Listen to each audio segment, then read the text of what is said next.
కదా నువ్వు అని.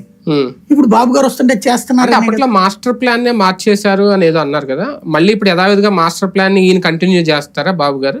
మార్చిన మాస్టర్ ప్లానే కంటిన్యూ చేస్తారు.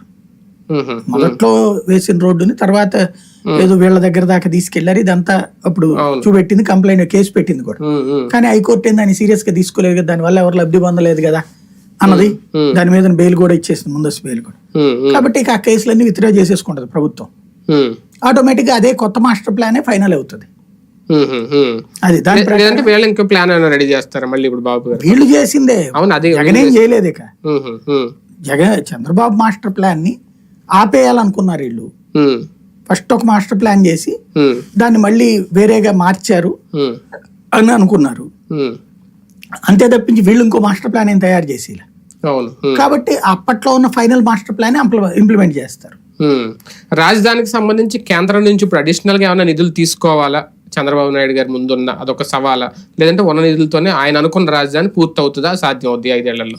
ఈ కేంద్రం నుంచి నాకు తెలుసు 10-15 వేల కోట్లు వస్తాయి అంటే అప్పుడు ఏదో వచ్చినాయి వాడేశారు అన్నారు కదా, అప్పుడు కూడా ఇలాగే 10,000 కోట్లు ఎంతో కేంద్రం ఇస్తే అయిపోయింది వాడేశారు అన్నారు. హడ్కో లోన్స్ ద్వారా కొంత తీసుకున్నారు. హడ్కో లోన్స్ కేంద్రం భరించేటట్టు, రీఎంబర్స్ చేసేటట్టు.